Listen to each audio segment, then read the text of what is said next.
नमस्कार मेरे प्रिय भाई बहनों, वापस सबसे स्वागत है। मैं सोल्यूशन में तो हमारे सामने आ गया है बिहार बोर्ड क्लास 10th का सोशल साइंस का ओरिजिनल क्वेश्चन पेपर, जो कि आपका सेकेंड पाली में आज एग्ज़ाम होने वाला है त्रैमासिक परीक्षा का, जिसमें सामाजिक विज्ञान में आप लोग का 70 ऑब्जेक्टिव पूछेगा।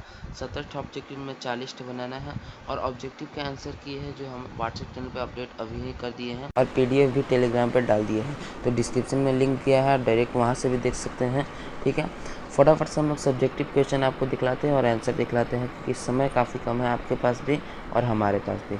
सबसे पहले तो क्वेश्चन है हिस्ट्री में कि लेनिन द्वारा नई आर्थिक नीति की घोषणा क्यों की गई थी।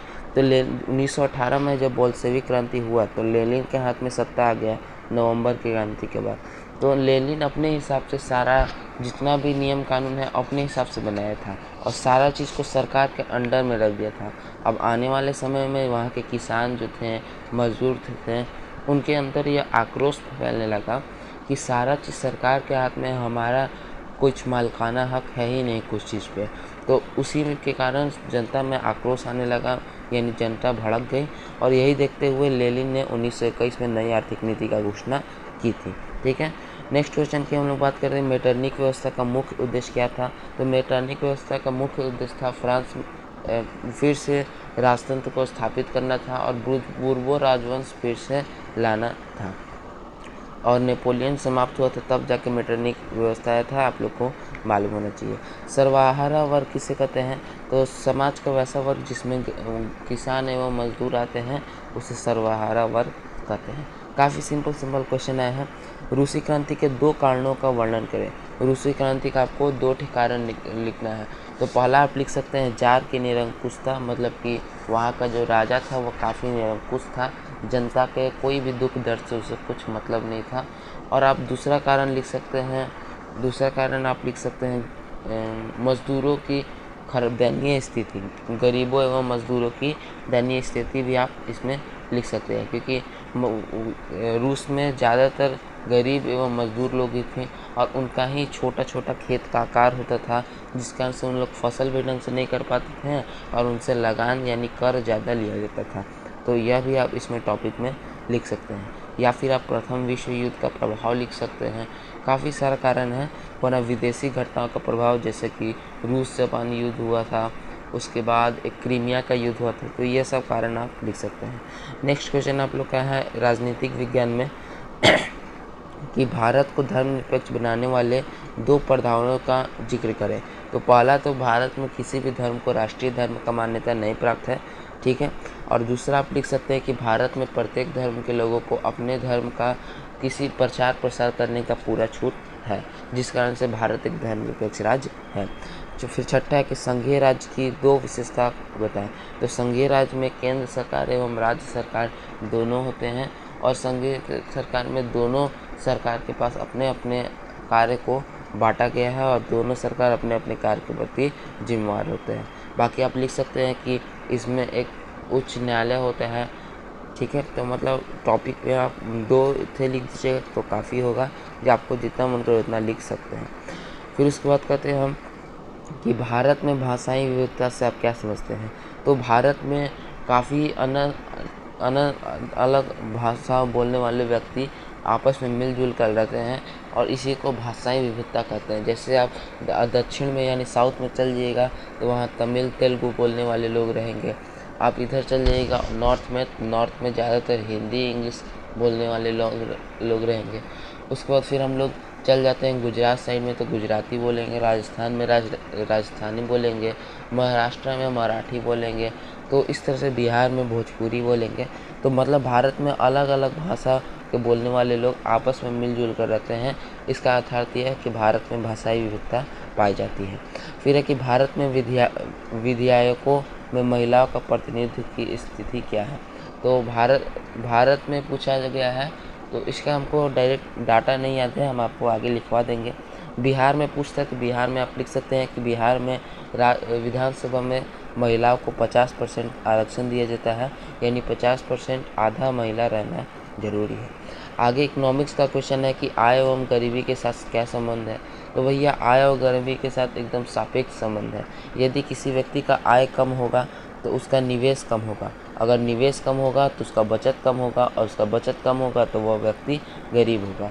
तो यही इस आय और गरीबी में संबंध है, और इसी को गरीबी का कुचक्र भी कहते हैं, जो कि रैग्नार्स द्वारा दिया गया था।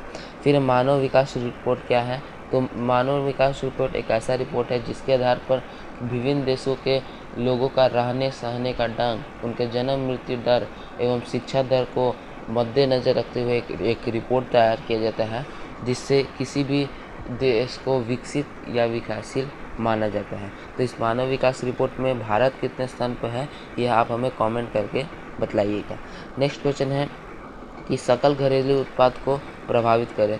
तो किसी भी राष्ट्र में एक वर्ष के अंतर्गत उत्पादित होने वाली कुल वस्तु एवं सेवाओं का मौद्रिक मूल्य सकल घरेलू उत्पाद यानी कि जीडीपी कहलाता है। फिर 12 मिश्रित अर्थव्यवस्था से आप क्या समझते हैं? तो वैसा अर्थव्यवस्था जिसमें पूंजीपति वर्ग एवं समाजवादी दोनों तरह पाया जाता है उसे मिश्रित अर्थव्यवस्था कहते हैं, जिसका प्रमुख उदाहरण भारत है, क्योंकि भारत में सरकारी स्कूलें भी हैं और भारत में प्राइवेट स्कूलें भी हैं। भारत में प्राइवेट अस्पताल भी है और सरकारी अस्पताल भी है। आगे है भूगोल में कि नदी घाटी परियोजनाओं के विकास के उद्देश्य क्या है। नदी घाटी परियोजनाओं के विकास के उद्देश्य क्या है? ये क्या उद्देश्य है? तो नदी घाटी परियोजना का इसका नाम ही है बहुउद्देशीय परियोजना। मतलब नदी घाटी परियोजना से काफ़ी सारे लाभ प्राप्त होते हैं, जैसे कि पर्यटन की दृष्टि से, सिंचाई इसकी दृष्टि से, बाढ़ नियंत्रण की दृष्टि से, पशुपालन की दृष्टि से, वरना सड़क बनाने की दृष्टि से। मतलब नदी घाटी परियोजना से काफ़ी सारे हमें लाभ पहुँचते हैं, इसीलिए इसको विकास करना जरूरी है। चौथा है फिर समोच्च कृषि से क्या अभिप्राय है? तो समोच्च कृषि पहाड़ी क्षेत्र में ढालीनुमा ज़मीन में किया जाता है। इस कृषि में इस तरह के सीढ़ी बनाकर खेती किया जाता है, ऐसे करके पहाड़ी भाग में सीढ़ी बनाकर किया जाता है। क्योंकि अगर देखिए मान के चलिए कि यह कोई पहाड़ है इस तरह का, ठीक है, एग्जांपल ले लीजिएगा, आप लोग हंसिएगा मत। यह कोई पहाड़ है, अब इसमें हम लोग सिंचाई करेंगे, कोई भी खेती लगाएंगे तो ऐसे खेती लगेगा, और इसमें सिंचाई करेंगे तो पानी ऊपर से डालेंगे तो सारा का सारा जो फसल है वह बह जाएगा। तो इसीलिए पहाड़ी क्षेत्रों में कोई भी फसल लगाया जाता है तो इस तरह से ढालीनुमा मिट्टी को काट के बना दिया जाता है सीढ़ी के आकार का, और इसमें फसल लगाया जाता है, इसमें फसल लगाया जाता है, इसमें फसल लगाया। इससे फ़ायदा ये होता है कि फसल टूटता नहीं है और सिंचाई बढ़िया से हो जाता है, ठीक है। तो उसी को समोच्च कृषि कहते हैं। अब जैव विविधता क्या है? तो जीवों में पृथ्वी पर काफ़ी प्रकार के जीव पाए जाते हैं। जीवों में पाए जाने वाली विविधताओं को ही हम जैव विविधता कहते हैं। मतलब जैव विविधता से आप समझ लीजिए कि जैसे हमारे सृष्टि पर आप आसपास देखिएगा तो रोड पे कुत्ता घूमता होगा, बिल्ली घूमता होगा, बकरी घूमता होगा, हम घूमते हैं, तो हम लोग में कुछ न कुछ विभिन्नताएं पाई जाती हैं। जैसे कुत्ता 4 पैर पर चलता है, हम लोग 2 पैर पर चलते हैं, बकरी के 2 कान होते हैं। तो इस तरह से हम लोग में जो विविधता है उसी को हम लोग जैव विविधता कहते हैं। संसाधन से क्या अभिप्राय है? तो संसाधन हम कुछ जो भी चीज़ का उपयोग अपने जीवन में करते हैं वो सारा वस्तु संसाधन ही कहलाता है। चाहे अभी आप मोबाइल में देख रहे हैं तो मोबाइल संसाधन है, पेन से लिख रहे हैं तो पेन संसाधन है, मतलब हर चीज़ संसाधन है, आप खुद एक संसाधन है, ठीक। फिर है आप लोग का नेक्स्ट दीर्घ उत्तरीय प्रश्न में कि रूसी क्रांति के प्रभावों की विवेचना करें। तो रूसी क्रांति का क्या क्या प्रभाव विश्व पर पड़ा है, आपको इसका विवेचना करना है।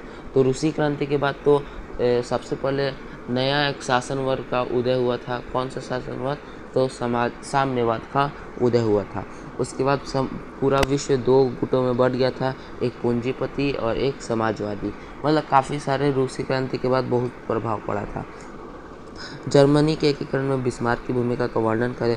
तो जर्मनी के एकीकरण में बिस्मार्क की भूमिका उतना ही मेन है जिसमें इटली, मेजनी और काउंट काबूल जितना उसमें थे इटली में, उतना ही बिस्मार्क जर्मनी में अहम है, क्योंकि बिस्मार्क ही के कारण बिस्मार्क जर्मनी का चांसलर था और उसने ही विभिन्न देशों से युद्ध लड़के सेडोन से युद्ध करके काफ़ी सारे युद्ध करके जर्मनी के एकीकरण को पूरा करवाया था।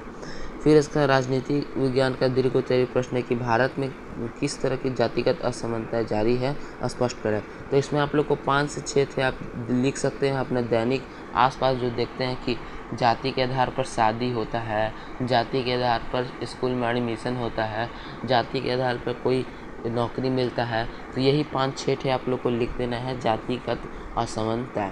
फिर है सामाजिक विभाजन की राजनीति का प्रमाण किन किन चीज़ों पर निर्भर करता है। सामाजिक विभाजनों की राजनीति का प्रमाण किन किन चीज़ों पर निर्भर करता है, स्पष्ट करें। नेक्स्ट क्वेश्चन है कि बिहार में विकास की भावी संभावनाएं क्या हैं, विस्तार पूर्वक चर्चा करें। तो बिहार में विकास की भविष्य में क्या क्या संभावनाएं हो सकती है, आपको चर्चा करना है। मेरे नज़र में तो कोई नहीं है, क्योंकि जब तक ये सरकार रहेगा तब तक तो कोई विकास तो होने वाला नहीं है। बाकी आपको कुछ सूझ रहा है तो आप लिख सकते हैं, हम आंसर में अब ऐसे दे देंगे। फिर उसके बाद है राष्ट्रीय आय। राष्ट्रीय आय का अर्थ बताए, इसकी प्रमुख गणना की प्रमुख वृद्धि लिखें। तो राष्ट्रीय आय किसी भी देश की एक वर्ष में उत्पादित कुल वस्तुएं एवं सेवा का मौद्रिक मूल्य होता है राष्ट्रीय आय। राष्ट्रीय आय के गणना के प्रमुख विधि होता है उत्पादन गणना विधि, आय गणना विधि, व्यय गणना विधि। मेनली 3 ठे होता है, बाकी और 2 ठे एक्स्ट्रा में लिया जाता है। उसके बाद फिर आप लोग का है इधर आंसर की हम लोग लाते हैं, क्योंकि दीर्घ उत्तरीय प्रश्न में हम लोग का इतना ही क्वेश्चन था और लघु उत्तरीय प्रश्न हम सारा आपको दिखला दिए। ये अब ऑब्जेक्टिव पे हम लोग आंसर की बात करें, ये है तो इसको हम लोग व्हाट्सएप चैनल पे अपलोड कर देंगे। यही ऑब्जेक्टिव के आंसर की है। और इधर भूगोल का सब्जेक्टिव में दीर्घ में भूगोल का देखें कि देश के आर्थिक विकास में संसाधनों का महत्व का चर्चा करें और सतत विकास की अवधारणा की व्याख्या करें। तो 28 क्वेश्चन कंप्लीट हो गया आप लोग का। अब इधर आंसर की हम लोग बात करें तो आंसर इधर है यहाँ पे। तो अब हम एक आंसर बतलाने जाएंगे तो काफ़ी ज़्यादा समय निकल जाएगा, इसलिए इसको हम लोग व्हाट्सएप चैनल पे ही अपलोड कर देते हैं, आप लोग वहाँ से देख लीजिएगा। बाकी व्हाट्सएप चैनल, टेलीग्राम चैनल पे हम लोग अपलोड करते हैं, वहाँ से देख लीजिए। और आगे की आप लोग का मैथ और इंग्लिश का जो एग्ज़ाम है उसका भी पेपर आएगा, इसलिए चैनल को आप लोग सब्सक्राइब कर लीजिए चैनल पे यदि नए हैं तो। हम मिलते हैं आपसे नेक्स्ट वीडियो में, तब तक के लिए जय हिंद जय।